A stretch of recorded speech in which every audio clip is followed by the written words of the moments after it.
और अब बात एक और अहम खबर की। जयपुर से ही ये अहम खबर है। पूर्व मंत्री भरोसीलाल जाटव की बढ़ेंगी मुश्किलें। यहाँ पर जयपुर से अहम खबर हम आपको बता दें, पूर्व मंत्री भरोसीलाल जाटव की यहाँ पर मुश्किलें बढ़ती हुई नजर आ रही हैं।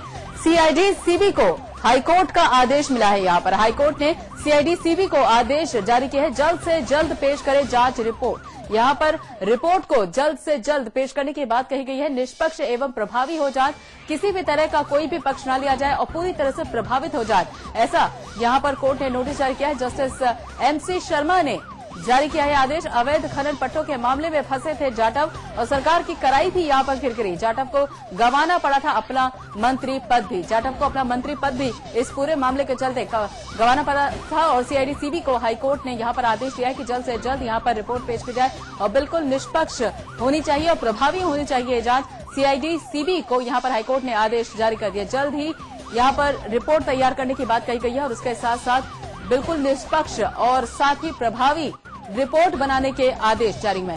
और इसी बारे में हमारे संवाददाता अशोक पाठक हमारे साथ जुड़ चुके हैं आगे की जानकारी देने के लिए। अशोक जी, जिस तरह से यहाँ पर पूरी तरह से निर्देश जारी कर दिए गए हैं अवैध खनन पट्टों के मामले को लेकर, क्या लगता है आपको कि इस कितना प्रभाव पड़ने वाला है इस पूरे मामले पर? ये कांग्रेस की गहलोत सरकार में भरोसीलाल जाटव कृषि राज्य मंत्री थे। इन्होंने पद का मिसयूज करके पट्टे हासिल किए थे। इनके विरुद्ध मेरी PIL पर राजस्थान हाईकोर्ट ने इनके खनन पट्टे निरस्त कर दिए।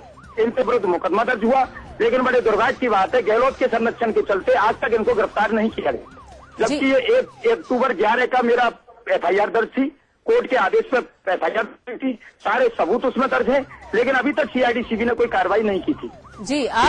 जी बिल्कुल अशोक पाठक जी, RTI कार्यकर्ता भी हैं आप। इस हिसाब से अगर यहाँ पे ये आपसे पूछा जाए कि इस निर्देश का कितना प्रभाव पड़ने वाला है, क्या रिपोर्ट जल्द से जल्द सामने आ जाएगी या अभी भी उसी तरह से एक तरह से टाल मटोल चलता रहेगा? राजस्थान उच्च न्यायालय के आज के निर्णय पर से हमें आशा और विश्वास जगा है।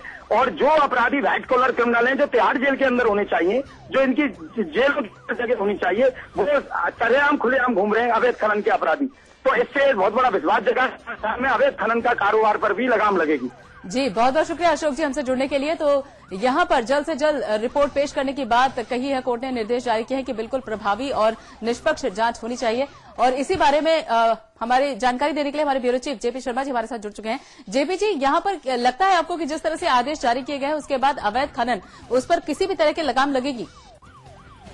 देखिए, इंडिविजुअल इस केस में अगर देखें हम प्रियंका, तो हाईकोर्ट के दखल के बाद अब सीआईडी सीबी जो अभी तक इस पूरे मामले में सुस्ती दिखाई दे रही थी जांच में, वो हाईकोर्ट ने आदेश दिए है कि निष्पक्ष जांच हो, प्रभावी जांच हो। चूंकि पूर्व में मंत्री रह चुके हैं भरोसीलाल जाटव और अशोक गहलोत सरकार की काफी किरकिरी उस वक्त हुई थी, उनको मंत्री पद गंवाना पड़ा था भरोसीलाल जाटव को। इस मामले में वन भूमि को राजस्व की भूमि बताकर खाने लेने का ये मामला था। प्रियंका, मैं आपको बता दूं इस मामले की जो FIR है वो हिंडौन में दर्ज की गई थी।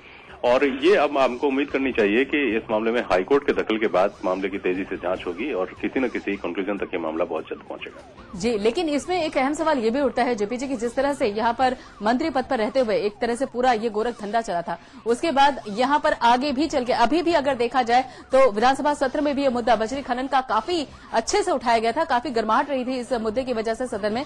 तो इस पर अगर लगाम कसती हुई दिखाई देगी या फिर अभी भी आगे के तरीके से अगर देखा जाए तो ये जो पूरा गोरख धंधा है वो आगे भी इसी तरह से चलता रहेगा? देखिए प्रियंका, ये बजरी खनन से जुड़ा हुआ मामला नहीं था, बजरी खनन का मामला अलग है। लेकिन आप ये कह सकते हैं कि ये भी एक अपने आप में एक बहुत गंभीर मामला था और इस मामले की वजह से सरकार को, पूर्ववर्ती सरकार को कटघरे में खड़ा होना पड़ा था और इसी वजह से हाईकोर्ट तक ये मामला पहुंचा है। और हाईकोर्ट ने इस मामले में आज दखल दी है, तो आप ये तय मान करके चलिए कि इस मामले में अब कहीं ना कहीं कार्रवाई जो है वो तेज होगी। और जैसा मैंने पहले कहा आपको कि ये मामला अपने किसी निर्णय तक, किसी अंजाम तक पहुंचता हुआ दिखाई देगा। जी बहुत बहुत शुक्रिया JP शर्मा जी हमसे जुड़ने के लिए। तो यहाँ पर हाईकोर्ट के आदेश के बाद अब देखना ये होगा कि किस तरह का प्रभाव पड़ता हुआ नजर आता है इस पूरे मामले में। उधर भीलवाड़ा